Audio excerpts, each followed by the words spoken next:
بسم اللہ الرحمن الرحیم۔ پہلے بعض اہم خبروں کی سرخیاں۔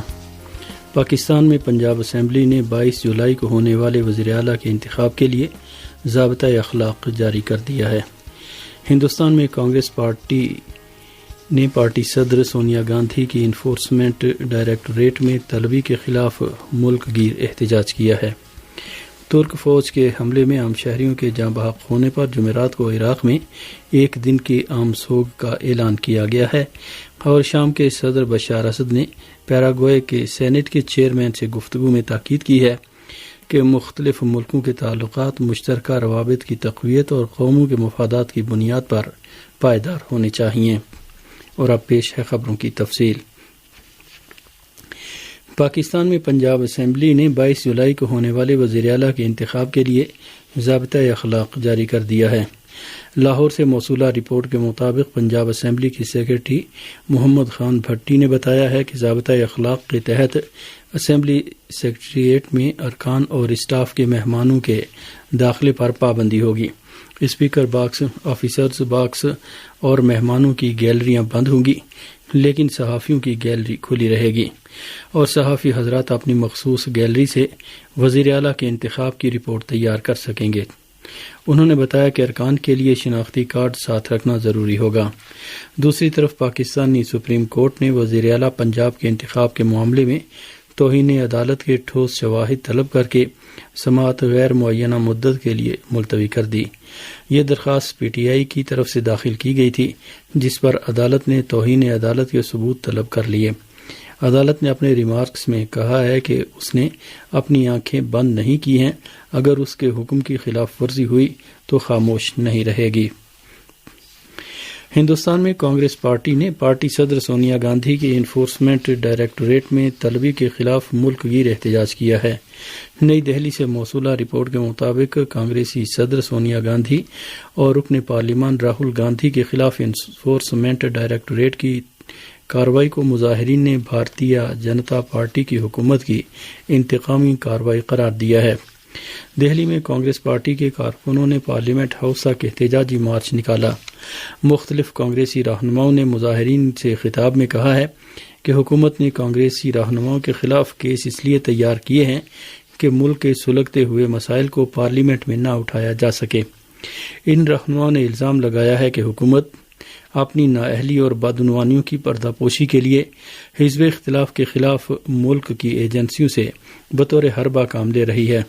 اسی کے ساتھ کانگریس اور 13 ہم خیال جماعتوں نے ایک مشترکہ بیان جاری کر کے بی جے پی حکومت کی پالیسیوں کو آئین کے منافی اور عوام دشمن قرار دیتے ہوئے ان کے خلاف مل کر لڑنے کا اعلان کیا ہے۔ جمعرات کو ہندوستانی پارلیمنٹ کے ایوان بالا راجیہ سبھا میں اپوزیشن لیڈر ملک ارجن کھڑگے کے چیمبر میں کانگریس اور حزب اختلاف کی ہم خیال جماعتوں کی ایک میٹنگ میں یہ فیصلہ کیا گیا۔ میٹنگ میں حزب اختلاف کے رہنماؤں نے کہا کہ حکومت اپوزیشن رہنماؤں کو چن چن کر نشانہ بنا رہی ہے اور ان کے خلاف انتقامی کارروائی انجام دے رہی ہے۔ ادھر ہندوستانی پارلیمنٹ کے دونوں ایوانوں میں حزب اختلاف کے رہنماؤں نے مہنگائی کے مسئلے پر بحث کا مطالبہ اور ہنگامہ کیا۔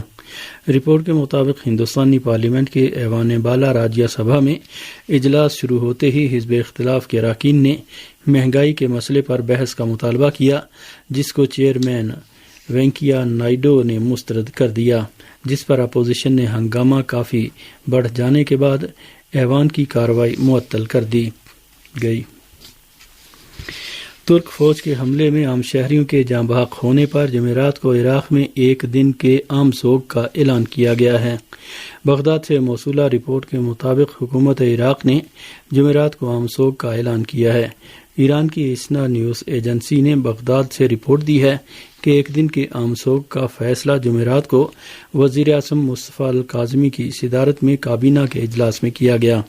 عراقی کابینہ نے دھوک میں سیاحتی مرکز پر حملے کے تعلق سے ترک حکومت کے بیان کو مسترد کر دیا ہے۔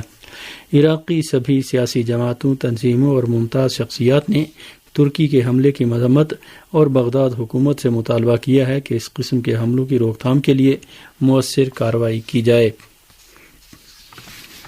عراقی کردستان کے علاقے دھوک پر ترکی کی گولہ باری پر عراق کے عوامی اور حکومتی حلقوں کی جانب سے سخت رد عمل سامنے آیا ہے۔ رپورٹوں میں بتایا گیا ہے کہ عراقی کردستان کے علاقے دھوک کے ایک سیاحتی مرکز پر ترکی کی حالیہ گولہ باری سے کم از کم 11 خواتین اور بچے جاں بحق ہو گئے ہیں۔ اس واقعے پر عراق کے عوامی اور سیاسی حلقوں کے ساتھ ہی حکومت بغداد کا بھی سخت رد عمل سامنے آیا ہے۔ بتایا گیا ہے کہ مختلف شہروں میں عراقی عوام نے مظاہرے کر کے ترکی کی گولہ باری کو اپنے ملک کی عرضی سالمیت کی خلاف ورزی قرار دیا ہے۔ عراقی میڈیا ذرائع کے مطابق جمعرات کو بغداد میں ترک سفارت خانے کے سامنے ہزاروں عراقیوں نے احتجاج کیا۔ مظاہرین نے شمالی عراق میں ترکی کے فوجی حملوں کو کھلی جارحیت قرار دیا اور اس کی مذمت کی۔ رپورٹوں میں بتایا گیا ہے کہ بغداد میں مشتعل مظاہرین نے ترکی کے سفارت خانے کی عمارت سے اس کا پرچم اتار دیا۔ اسی سلسلے میں مشتعل مظاہرین نے نجف اشرف میں ترکی کے ویزا آفس پر حملہ کر دیا اور ترکی کا قومی پرچم ویزا آفس کی عمارت سے اتار دیا۔ نجف کے ہی ایک اور علاقے میں عوام نے ترکی کا پرچم نظر آتش کر دیا۔ شہر بصرہ اور ناصریہ میں بھی ترکی کے خلاف عوام نے مظاہرے کیے اور ان دونوں شہروں میں ترکی کا ویزا آفس بند کر دیا۔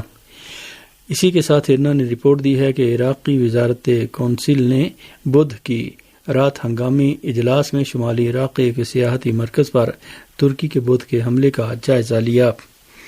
وزیر اعظم مصطفیٰ الکاظمی کی صدارت میں ہونے والے عراقی وزارتی کونسل کے اس ہنگامی اجلاس میں کہا گیا ہے کہ ترکی نے بغداد حکومت کی درخواستوں کو مسلسل نظر انداز کرتے ہوئے عراق کی عرضی سالمیت اور بغداد کے اقتدار اعلیٰ کی خلاف ورزی کا سلسلہ جاری رکھا ہے۔ بغداد کابینہ کے ہنگامی اجلاس میں کہا گیا ہے کہ ترکی نے عراقی شہریوں کی سلامتی کو خطرے میں ڈال رکھا ہے اور اچھی ہمسائیگی کے اصولوں کو مسلسل نظر انداز کر رہا ہے۔ اس ہنگامی اجلاس کے بعد عراقی وزارت عظمیٰ نے ایک بیان جاری کر کے وضاحت کی ہے کہ وزارت خارجہ کو یہ ذمہ داری سونپی گئی ہے کہ ترکی کی جانب سے عراق کے قومی اقتدار اعلیٰ اور عراقی شہریوں کی زندگی کو خطرے میں ڈالنے والے جارحانہ اقدامات کے خلاف سلامتی کونسل میں باضابطہ شکایت درج کرائی جائے۔ اسی کے ساتھ بغداد میں ترکی کے سفیر کو وزارت خارجہ میں طلب کر کے ان سے کہا گیا ہے کہ شمالی عراق میں ترک فوج کی جارحیت پر سخت اعتراض سے انقرہ کو مطلع کیا جائے۔ بغداد حکومت نے اسی کے ساتھ انقرہ سے اپنے ناظم الامور کو ضروری مشاورت کے لیے طلب کر لیا اور ترکی کے لیے سفیر کے تعین کی کارروائی روک دی۔ رپورٹوں میں بتایا گیا ہے کہ بغداد حکومت نے عراقی مشترکہ فوجی ہائی کمان کو حکم دیا ہے کہ ترکی کے ساتھ عراقی سرحدوں کی صورتحال کے بارے میں مکمل رپورٹ پیش کی جائے اور ترکی کی جارحیت کو روکنے کے لیے سبھی ضروری تدابیر اختیار کی جائیں۔ عراقی کابینہ کے بیان کے مطابق حکومت ترکی سے باضابطہ معافی مانگنے اور ترک فوجیوں کو عراقی سرزمین سے فوری طور پر باہر نکالنے کے مطالبے کا بھی فیصلہ کیا گیا ہے۔ ترکی نے عراقی کردستان کے علاقے دہوک پر بدھ کے حملے کو PKK کی دہشت گردانہ کارروائی قرار دیا ہے۔ ترک وزارت خارجہ نے بدھ کی رات ایک بیان جاری کر کے کہا ہے کہ عراقی کردستان کے علاقے دہوک پر بدھ کا حملہ PKK نے کیا ہے۔ ترکی کی وزارت خارجہ نے اس حملے کی مذمت کی ہے اور کہا ہے کہ انقرہ حکومت غیر فوجیوں پر حملے کی مخالف ہے۔ ترکی کی وزارت خارجہ کے بیان میں کہا گیا ہے کہ ترک فوج دہشت گردوں کے خلاف کارروائی میں اس بات کا پورا خیال رکھتی ہے کہ عام شہریوں کو نقصان نہ پہنچے۔ ترک وزارت خارجہ کے بیان میں عراقی حکومت سے مطالبہ کیا گیا ہے کہ بقول اس کے دہشت گردانہ پروپیگنڈوں سے متاثر ہو کر کسی بھی قسم کا بیان جاری کرنے سے گریز کرے۔ شام کے صدر بشار اسد نے پیراگوئے کے سینٹ کے چیئرمین سے گفتگو میں تاکید کی ہے کہ مختلف ملکوں کے تعلقات مشترکہ روابط کی تقویت اور قوموں کے مفادات کی بنیاد پر پائیدار ہونے چاہئیں۔ شام کی سرکاری خبر رساں ایجنسی کی رپورٹ کے مطابق شام کے صدر بشار اسد نے پیراگوئے کے سینٹ کے چیئرمین روبن فرنانڈیز سے گفتگو میں دونوں ملکوں کے درمیان تجارتی اور اقتصادی تعاون کے لیے رابطوں کو مضبوط بنائے جانے کی ضرورت پر زور دیا اور کہا کہ یہ روابط دونوں ملکوں اور قوموں کے مفاد میں ہیں۔ بشار اسد نے کہا کہ لاطینی امریکہ منتقل ہونے والے شامی شہریوں نے اس علاقے کے ملکوں اور شام کے درمیان سماجی اور ثقافتی طور پر ایک رابطہ پل قائم کیا ہے۔ شام کے صدر نے کہا کہ اس قسم کے روابط سے کامیابی کے مواقع فراہم ہوئے ہیں اور شام تمام ملکوں کے ساتھ بھی ایسے روابط کا خواہاں رہا ہے۔ اس ملاقات میں پیراگوئے کے سینٹ کے چیئرمین روبن فرنانڈیز نے بھی تاکید کی کہ ان کے وفد کا یہ دورہ شام کے ساتھ مختلف شعبوں میں تعلقات و تعاون کے نئے باب کا آغاز ثابت ہوگا۔ پریس ذرائع نے شمال مغربی شام کے شہر لاذقیہ میں ایک ڈرون طیارہ تباہ کیے جانے کی خبر دی ہے۔ ارنا کی رپورٹ کے مطابق یہ ڈرون طیارہ شام میں روسی فوجیوں کے ہمیمیم مرکز کے قریب گر کر تباہ ہوا۔ اس رپورٹ میں بتایا گیا ہے کہ یہ طیارہ روسی فوجی مرکز کی جاسوسی کر رہا تھا۔ اس سے قبل پریس ذرائع نے لاذقیہ بندرگاہ میں دھماکہ ہونے کی خبر دی تھی۔ انٹرفیکس نیوز ایجنسی کی رپورٹ کے مطابق روسی فوج نے 2 ڈرون طیاروں کو مار گرایا ہے جو قانونی گروہوں نے ہمیمیم اڈے پر حملہ کرنے کے لیے استعمال کیے تھے۔ روسی وزیر خارجہ نے امریکہ اور برطانیہ پر روس اور یورپی یونین کے درمیان ایک بڑی جنگ شروع کرانے کی کوششوں کا الزام لگایا ہے۔ روسی وزیر خارجہ سرگئی لاواروف نے رشیا ٹوڈے اور اسپوٹنک نیوز ایجنسی سے انٹرویو میں کہا ہے کہ امریکہ اور برطانیہ یوکرین جنگ کو روس اور یورپی یونین کے درمیان ایک بڑی جنگ میں تبدیل کر دینا چاہتے ہیں۔ انہوں نے کہا کہ امریکہ اور برطانوی حکام جرمنی، پولینڈ اور بالٹک ریجن کے بعض عناصر کی حمایت کر کے پوری کوشش کر رہے ہیں کہ یہ جنگ روس اور یورپ کے درمیان ایک بڑی جنگ میں تبدیل ہو جائے۔ روسی وزیر خارجہ نے کہا کہ مغربی حکومتیں یوکرین کو امن و آشتی کے ہر تعمیری اقدام سے دور رکھتی ہیں اور یوکرین ان سے صرف اسلحے لے رہا ہے۔ انہوں نے کہا کہ یوکرین خطرناک انداز میں ان ہتھیاروں سے کام لینے پر مجبور ہے۔ روسی وزیر خارجہ نے اسی کے ساتھ یوکرین کو دور مار اسلحے دیے جانے کی بابت مغربی حکومتوں کو خبردار کرتے ہوئے کہا کہ اس سے جنگ کا دائرہ وسیع تر ہوگا۔ انہوں نے کہا کہ اب ماسکو کے اہداف صرف دونباس تک محدود نہیں رہیں گے۔